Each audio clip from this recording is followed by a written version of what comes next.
call the meeting for 2:15 or after forestry. Forestry meeting has concluded, so we officially can go ahead and start with our quorum. So I'd first like to call up Senate nomination number 78, Homer Rex Germany from Union, Mississippi to the Commercial Transportation Enforcement Division Appeals Board as a member representing the Department of Public Safety for the remainder of a 4-year term effective immediately ending June 30th, 2025. Mr. Germany is here. I've already spoken to him today. Here he is right over here. Mr. Germany, if you'll come on over and walk to the podium for us. I have already checked on the ethics report. He says that he did file that and take care of that order of business yesterday. And looking at the peer report, you'll see that there's no derogatory information reported by peer. So Mr. Germany, if you'll hit the button on your microphone there till you see green. And then to the committee, just let me say, I know Mr. Germany personally, known him for a long, long time, just outstanding individual back in the Neshoba County community. Would you tell us a little bit about yourself and why you think this is a good fit? Okay. I guess to begin with, I was born and raised in Union, graduated school at Union High School. From there, I went on to East Central, then Mississippi State, got a BS in forestry in 1979. And from there, I went to work with pulp and paper industry out of East Central Alabama, West Central Georgia, Kimberly-Clark. Worked there in procurement, land procurement, real estate procurement for 5 years. From there, I came back to Meridian with James River Corporation, ran their wood business in Meridian, went there to Neola Pulp Mill. Left there in 1998, went into business for myself. I and a gentleman from Philadelphia named Tim Braylon. We have a logging and forest purchase company. We actually buy timber standing in the woods and convert it, take it to the sawmills, various pulp mills around East Central Mississippi. So very much active in that. I've been active in the wood business, forest products business, since I was 12 years old. Dad had a service station in Union, and somehow or another it got morphed into a truck stop for loggers. So I got involved in managing, washing, cleaning, grease, whatever log trucks at that point in life. And that's where I worked my way to school. So I got to know a lot of contractors, a lot of their mannerisms stuff there. Then when I went to the pulp and paper business, I really got indoctrinated in it because at Neola Pulp and Paper Mill, they use about 7.5, 8 million tons of wood a year, but I guess about 675 loads a day at the time. A lot of contractors, a lot of loggers, a lot of trucks, a lot of stuff moving. And I was basically wrapped up in all that, being responsible for the fiber that went into the mill. So I got to know and got acquainted with a lot of those individuals, what they contended with, how they work, how things work. And so coming forward with Mr. Braylon like I am now, and being the business that we're in, I'm very acutely aware of what goes on in the transportation of raw materials around the state as far as forest products goes. I had told, like a Stad a while ago, if he was talking in an outside room, that back in the day when I was a young man coming in the business, we had what was called shortwood racks. And the pulp and paper businesses put their lumber on shortwood racks, these little yards, these little mom and pop trucks, you've seen them. And that was the way they did it for 40 years. Well, insurance regulations and what have you not morphed that into longwood. And then that eventually done away with rail traffic. Everything went to a truck, it was converted to a chip at the pulp mill, put in a digester and made paper. So the rail got removed from it, which put trucks on the road, more trucks.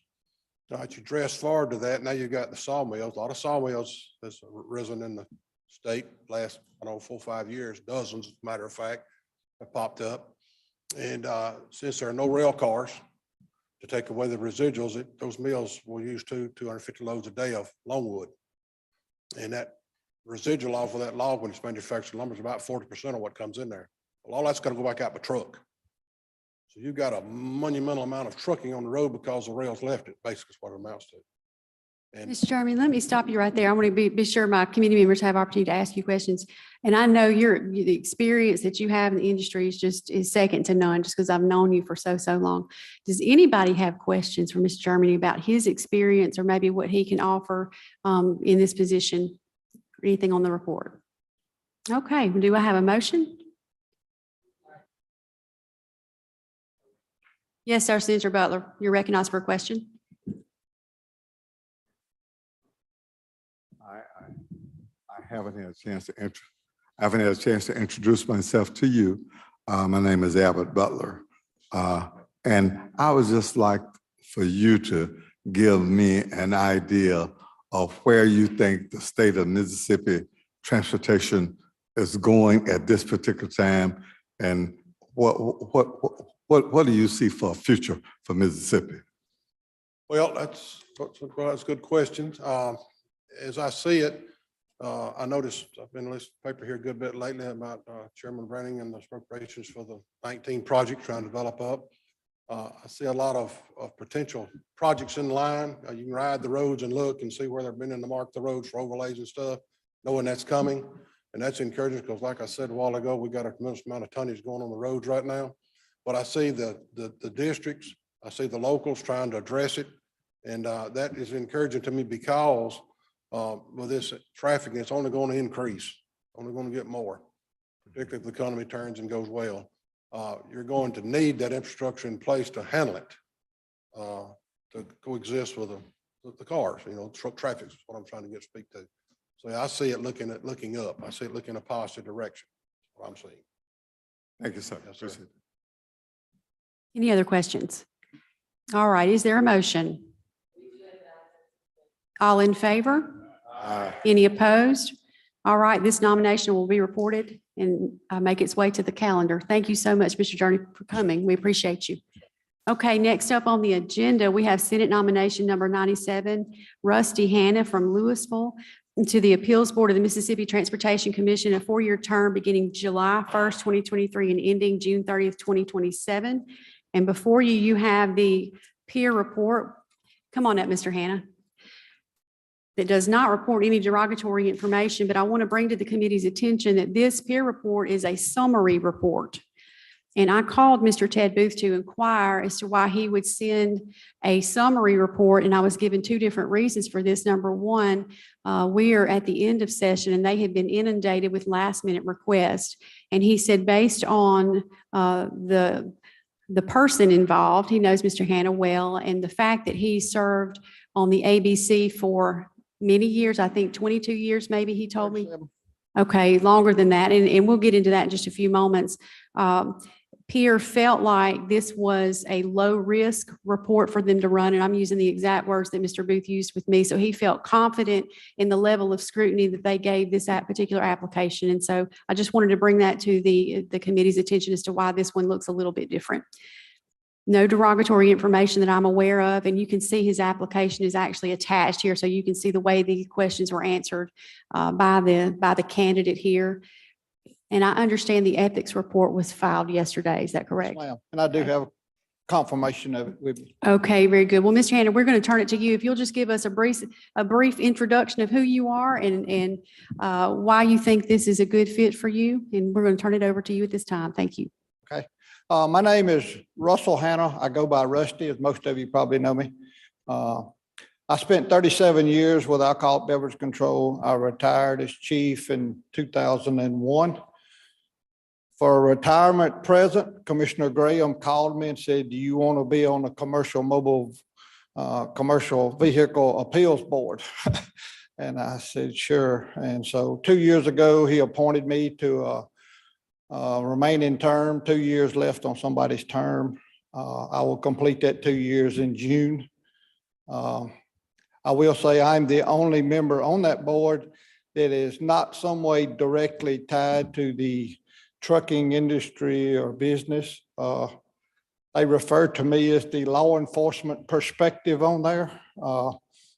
And so, the other members are some way connected to the trucking industry. I am not. I am as they say, the law enforcement member on there. But I've been there for 2 years. I've enjoyed it. It's a high paying job. Come down here from Louisville. We meet every 3rd Wednesday of the month. I will say this, let you know, when I first went on the board, we was handling 100 appeals a month 2 years ago, and now we're probably 25 or 30.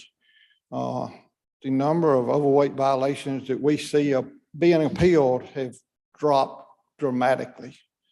I think that's a combination of technology in the trucks and also the meals, because there's penalties and repercussions for being overweight in the logging industry. They don't pay you for it, or they put you in timeout. They do other things that makes it non-profitable for you to be overweight. So I think that's really helped. You think the mills are doing a pretty decent job self-regulating those that bring timber into their mills? Is that what I understood you to say? They're doing a pretty good job in self-regulation Yes. on the weights? Okay. I know like at Weyerhaeuser, if you're over a certain amount overweight, they do not pay you for that lumber. They'll take it, but you don't get any money for it. There's a mill at Ackerman. If you're over a certain weight, they refuse to unload you. You must go back to the woods and get some taken off. So, I mean, Thank you for that. Any questions by any member of the committee? All right, seeing no questions, do I have a motion? All in favor? Any opposed? All right, that will be reported. Thank you so much for making your way down from Louisville. We appreciate it. thank you, Mr. Chairman.